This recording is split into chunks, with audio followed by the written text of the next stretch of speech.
So those of you who've been watching some of my recent videos may have noticed that some of the shots I've been taken are at 700mm. That's because I've actually got a 1.4 converter. So I put a 1.4 converter onto the 100 to 500 RF lens. Now, I used to have a 1.4 converter on my 100 to 400 EF lens, and to be honest, I never used it very much. Obviously you lose some stops of light, so it's only good in decent light conditions, but with the old EF version I found it really softened the images, which really wasn't great. But I just want to see what this is like. So this is the RF version of the 1.4. We're going to give it a go, see what it's like. And the first images you're going to see really now, I mean, I'm not worried about whether it's a dull day or not. To be honest, if the ISO is high, then I'm happy to clean it up in Topaz denoise or something like that, just to clean up the noise on it. So I'm not too worried about shooting at high ISOs. So on these initial shots, it's actually going to be quite a dull day. Give it a trial. I'll show you, I mean, I've been taking a few shots over a period of time with it just to get used to it, just to try it. So you'll see a few different areas of being, a few different things I've tried. But yeah, the first one's a dull day, so probably not the best, well, I say probably not the best time to test it out, but it probably is, because we want to test it in all sorts of types of light conditions and any other conditions we've got. So yeah, first one's on a dull day. Let's see what they look like first.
Just standing by these trees, just watching. There's quite a lot of small birds around here. You can probably hear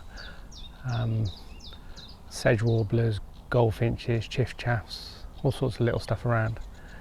So just standing by these trees, just photographing these at the moment with a 1.4 on, just to see what we can get. We did have, I mean, I can hear cuckoos in the distance, and we did very briefly have a cuckoo land in the top of this tree, but it landed and then took off. Whether it saw me, I'm hidden away here behind a bit of a scrim net and hidden away in the bushes a little bit, but whether it saw me or not, I don't know. But does that mean there's a band versus cuckoo coming again this year? I don't know. I don't know if I've got the energy, but you never know, there might be. But yeah, cuckoos are definitely around now. I can hear them quite well.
Well, the initial results are pretty impressive.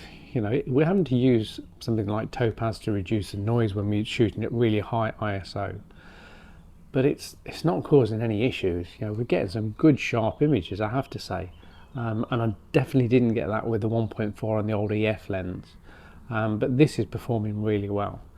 Even looking at the images on the computer, they're looking pretty sharp. You know, when we get them back, you can't always tell on the camera, but when you get them back, and as I say, we're post-processing them a little bit, not a massive amount, they are looking really good. So yeah, I'm really pleased so far. So we'll carry on and see what other sort of things we get.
So the other thing I was concerned about with the 1.4 converter was, what would the focus speeds be like? You know, would it actually reduce? I mean, the 100 to 500 is really good at locking on. The animal eye focus works fantastic on birds in flight and everything else. But would it be the same with the 1.4? And yeah, I'm not really, I mean, okay, it's maybe slightly slower, but I'm not seeing a massive difference. I'm still getting focus lock pretty quick on there, so I'm not getting any real issues with that at all. Today's not a bad day. You know, the light levels are changing a bit, but it's quite a bright day today, so it's quite good out here as well at the moment to try and get a few images and video. And what I'm finding as well with the video, I mean, one of the advantages with video, when it's a bright day, you know, you're trying to reduce the light coming into the camera because you've fixed with your shutter speed. So you're shooting at quite low shutter speed, so you want to get that shallow depth of field, you want to keep reducing reducing that light level coming into the camera. So we got something circling up here at the moment. I'm not sure what it is. I'm going to come back to you in a minute. So it turned out to be a marsh harry going over the top of the hide. I really struggled to get it because I couldn't actually get the camera through the openings in the hide to get high enough up. I shot out the back of the hide to see if I could get it, but there were too many trees in the way. But yeah, might have got a couple of little shots, but nothing great, I don't think. But as I was saying, you know, it is a benefit when we're doing video, because we actually do want to keep the light down when it's fairly bright when we're doing video. So actually having the 1.4 converter on will help us doing video. It doesn't always help us doing still shots because we want a fast shutter speed to capture the wildlife. And sometimes, you know, that means we're going to have to be shooting at high ISOs.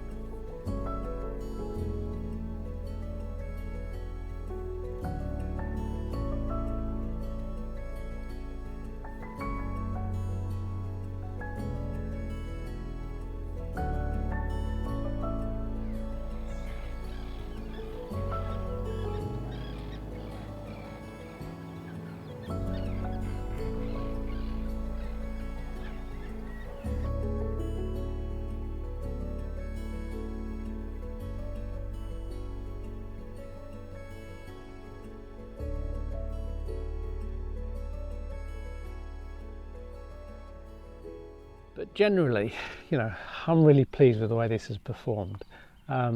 It's really given us some good images, I think. I think the sharpness is pretty good. And I'm not really seeing any deterioration really in the autofocus that I particularly notice. I mean, yeah, it's a tiny bit slower, but nothing I really notice. What I do notice though is when something's coming at you fairly full on and fairly close, like a heron coming in at you pretty quick, it can be quite difficult to actually get the whole thing in the frame and actually find the bird. So, but that's because of the reach. You know, we're getting 700mm now with this 1.4 converter on, and that's stopping us down to an f10, but you know, we're still getting some decent shots, as I say. So yeah, I'm pleased with it. I like it. Probably my biggest problem is going to be making sure I'm disciplined enough to take it off when I shouldn't be using it, because I like it on there so much. It's just going to stay on there for quite a bit. But hopefully it'll give us some good images, some good video, and who knows what we'll get in the future. So hopefully you like that. Whatever you're doing, have a great day. Thanks for watching, and I'll catch up with you again soon. Bye for now.